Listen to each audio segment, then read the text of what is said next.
So it's an inductive argument. So we've got numerous points of historical confirmation in the Gospels and Acts, which cumulatively demonstrates that the authors of the Gospels and Acts, regardless of who they were close up to the facts, and that they are substantially trustworthy. They have reliable access to information concerning the events they talk about. So, for example, are you acquainted with the argument from undesigned coincidences in the Gospels and Acts? Yes. Okay, but you go ahead. So I'll give one example, and perhaps you can comment on it. So, for example, in this one well-known example is okay. So if we go to John 12, this is where we have Jesus approached to Bethany with the 12, verse 1. 6 days before the Passover, Jesus therefore came to Bethany, where Lazarus was, whom Jesus had raised from the dead. And they give a dinner for him there and so forth. And the following day, verse 12, he has a triumphal entry, right? He enters Jerusalem on the back of a donkey. Sure. So that would be 5 days before Passover, if John is correct on that particular point. Now, is John correct on that particular point? Well, we can evaluate that. So if we go over to Mark's account, chapter 11, this is the parallel account. And he says, when they drew near to Jerusalem, to Bethphage and Bethany at the Mount of Olives, Jesus sent two of his disciples and said to them, go into the village in front of you. Immediately as you enter it, you will find a colt tied on which no one has ever sat, untie and bring it. So if we, and Mark actually telescopes the narrative with respect to John. So he doesn't mention he actually arrives in Bethany the night before, and it's in the morning he arrives into Jerusalem.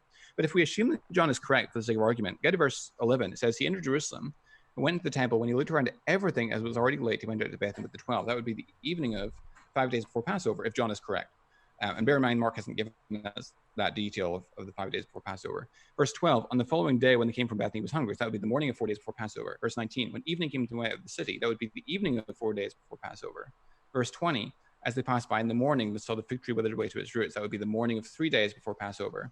Then in Mark 13, you have the Olivet Discourse on the Mount of Olives, where Jesus talks to his disciples on the Mount of Olives, which is midway between Jerusalem, where he's been all day, and Bethany, where his accommodation is for the night. And so we can assume, I think, fairly and reasonably that that's the evening of 3 days before Passover. And then chapter 14, verse 1, it was now 2 days before the Passover. So it synchronizes exactly as you would expect, given the historical reliability of those accounts.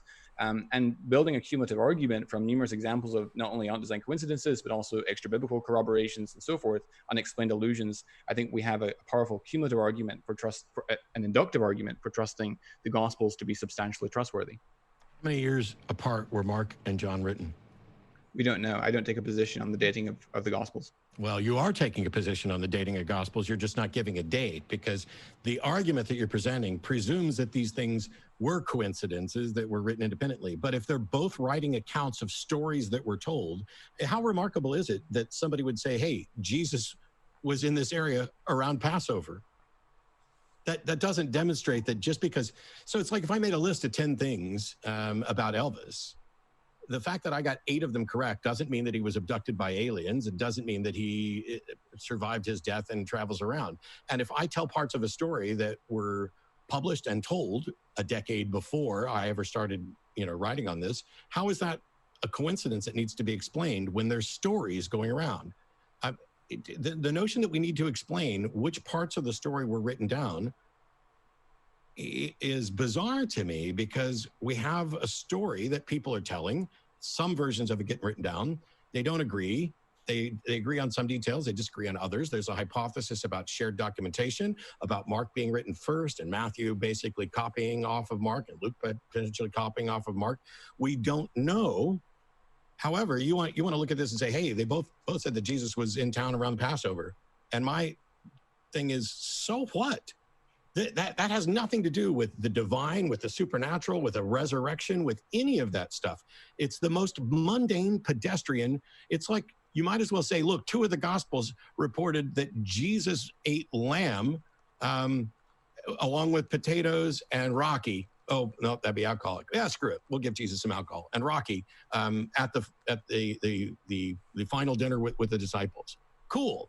How can I ever verify that? Why would I care that they wrote down the same thing? None of that gets to the truth of whether or not there was a resurrection. So if we're going to be talking about whether or not there's strong evidence for a resurrection, Jesus being in Jerusalem around Passover isn't strong evidence for a resurrection. The fact that that you consider them reporting mundane things as if that means they're truthful and honest doesn't mean that they are accurately reporting other things that happen. I have no problem with them reporting what they believed to be true, but what people believe to be true is independent from what's actually true. And so you can say all day long that even though we don't know who wrote those gospels, and I would agree, that they are generally trustworthy. I think I would agree that they are generally trustworthy on some aspects of it, but I don't think that me telling you a story about, Elvis doing Blue Hawaii means that if I also tell you a story about how he rose from the dead and was abducted by aliens, my truthfulness is no longer relevant. It's not about whether or not I'm an active liar. It's about whether or not I'm likely to be correct or whether or not I have a bias in my story. And it's undeniable the gospel authors have a bias, right? Sure, but sure. I wouldn't dispute that. But that doesn't mean that they weren't reliable or truthful reporters. I know, but that also doesn't mean they are. That's my point. I'm not saying that they're not reliable. I'm saying you don't get to assume they are. Right, but the point is that when you consider numerous instances of verification of the Gospels between themselves, the way they interlock in a casual and subtle way, the way that they intersect with extra biblical secular sources, I could discuss many of those, that provides a prima facie basis for trusting them on issues that we cannot directly cross-check them on, because it shows that they're close up to the facts and that they are substantially trustworthy and reliable in the reportage of the events they talk about. Yeah, that'll never fly. I love my mother, and my mother has sent me letters, essentially telling me that she wouldn't lie to me, and God is real and Jesus is real. I don't believe my mother's lying to me. I just believe she's wrong. I believe she's sincerely conveying information that she's wrong about, because so in the case of this, you're wanting to say that somebody's reliable when you have no access to that person at all, other than here's something they wrote, something fairly small that they wrote, that you can't go out and investigate. You can't determine the truth of any of it. So you don't know how reliable they are in the parts that you can't. You don't even know if they're reliable about the Passover thing, even though it's coincidentally reported.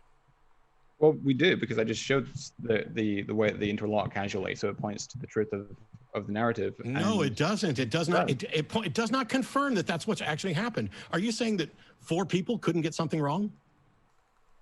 No, but that's not the argument. Okay. So the argument is that they fit together in a casual way. So, for example, Mark and John seem to be independent on this. So Mark telescopes the narrative. It's John that gives us the extra details, and where he arrives in Bethany the night before. It's in the morning he enters Jerusalem. Mark 13 doesn't even give us the timestamp. You have to do the inference, because the Mount of Olives is midway between Jerusalem, where he's been all day, in Bethany, where his accommodation is for the night, and so forth. And so they interlock in a way that points to truth. They interlock in a casual, non-deliberate, non-designed way, and furthermore, John actually contradicts Mark on the issue of when exactly Jesus was anointed at Bethany. In Mark, it's after the triumphal entry. In John, it's before. So if John is simply using Mark, then that contradiction seems rather surprising. Yeah, and one of the things that I keep hearing, and I don't know if you fall into this category, but when people point to that where they disagree, I've had a lot of theists tell me that makes them even more strongly convinced. Do you think the part where they disagree does that more strongly convince you? It depends on the nature of the variation. So there's a phenomenon that I call reconcilable variations, which is when you have 2 accounts which appear on first blush to contradict one another, but then upon learning some new information or inspecting the accounts more closely, they turn out to actually fit together naturally without straining after all. And in that case, I would argue that is evidence for independence, which indeed is evidence for the reliability of the account. Yeah, except that you can't make an argument for independence when both people who are writing something have access to the stories ahead of time. What do you mean by that? Well, it doesn't have to be a Q document. It doesn't have to be another gospel. It could just be, these are the stories that are going around, and this guy wrote this version of the story, and this guy wrote this version of the story. And the source of the particular thing claims where they claim. It's not coincidental. It is derivative of the oral tradition. Yeah, so the Earth source idea is something Richard Carrier put forward on his blog, responding to the undesigned coincidence argument. And other people have put forward that objection as well. I've responded to it quite extensively at my site. I'll just very briefly respond to it here. There's a number of problems with that. One is that often you find intersections between different pericopes in the gospel accounts, and the oral traditions would have corresponded to they wouldn't have an earth source or an oral tradition which contained the entire gospel accounts. And so the fact that you have these interlockings between different accounts or different pericopes, different stories, even if it is derivative from earlier oral traditions which predate the gospels, that would still be an example of an undesigned coincidence, and so it wouldn't refute the argument. It's also ad hoc. It's invoked only to get around the hypothesis of truth, rather than the simplest explanation, which I think is that these events really happened. So there's a number of issues with that. And also evidence for independence. And the particular example I gave in Mark and John, I would argue that John and Mark are reporting independently on that particular issue. And I still don't see how that makes any difference, because are we suggesting that someone who we consider truthful couldn't also be honestly mistaken or even actively lying about a secondary statement?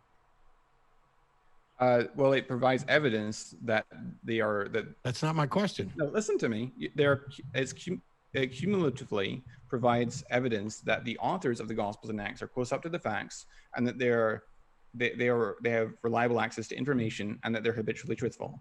No, it doesn't. It shows that they at least had access to the same story. Whether they have access to the same story because they heard the same story or because they are actually witnesses to the same story are two independent things. But even if they were witnesses writing what they think happened, that does not mean that their attempt to be honest and accurate means that we have good access to what the facts are. This is what, how many people have been falsely convicted because somebody was absolutely convinced that that's the person that attacked them.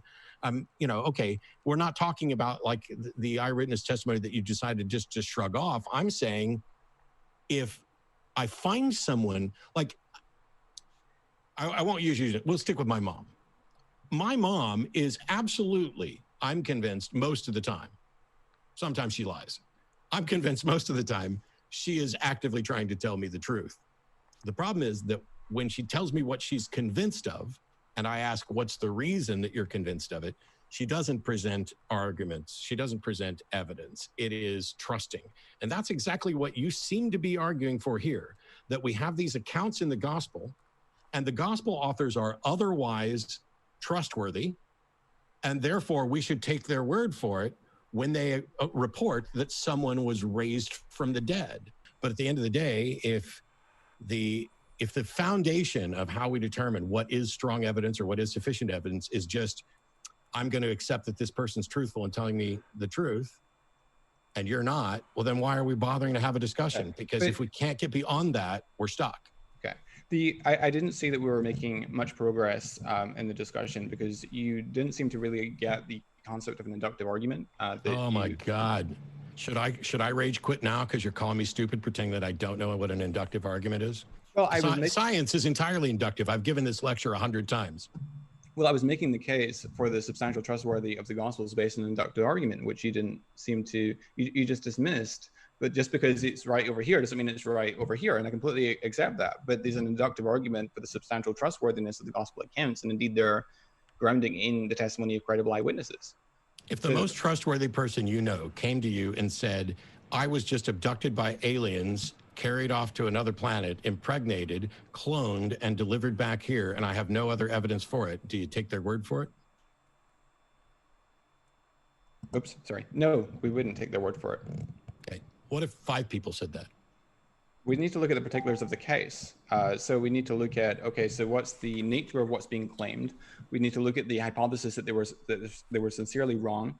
We'd have to look at the possibility that they were deliberately lying, and we'd have to evaluate those hypotheses on a case-by-case basis. So we need to know more about the particulars of the case before we could adjudicate such things. I agree. What are the particulars of the case that we can make an argument that any resurrection has ever occurred? What evidence do we have that would support the claims of a resurrection? We have the fact that we have the evidence that the apostles claimed Jesus rose from the dead. We have that from Paul. Those are claims. Yeah, and this is where I dispute your distinction that you want to make between claims and evidence, Matt. Okay, but aren't the people who, if you're going to say, so you haven't done anything, this is what I asked the question, how do you distinguish the claims that you're willing to accept from the ones that you reject? And so I tried with other religions, and that didn't go very well. And then I tried with an alien abduction story, and that's still not going well, because what you're coming back with is just more of, you are convinced that these people are telling the truth. You're not convinced that the alien abduction people are telling the truth, but you have no foundation for suggesting that they're not. Well, we have to look at the particulars of the case, right? So we have to know, okay, so are these substantially trustworthy witnesses? We have to look at, okay, would they be likely to lie about this? We need to look at, would they be, could they have been honestly mistaken? Could this be a dream that they're trying to relate or something like along those lines? I agree with all of that. And like, also, genuinely. Sorry, I didn't mean to interrupt. You could also look at the prior probability. I mean, alien spacecrafts, given the hugeness of the universe, right? So the sun is 93 million miles away. The next nearest star, Alpha Centauri, is 26 trillion miles away, and there's about 200 billion stars in our galaxy, and about 200 billion galaxies in our universe. The prior probability of any alien spacecraft making it to Earth is vanishingly small, right? No, I'm not necessarily convinced it's vanishingly small. The Drake equation shows the likelihood. I don't think we've been visited by aliens at all. However, no matter how small it is, because it is a natural event that doesn't make any sort of appeal to anything beyond the natural world, how could we not determine that a natural explanation that posits nothing particularly that would violate the laws of physics is somehow less likely than something that does violate the laws of nature as we understand them?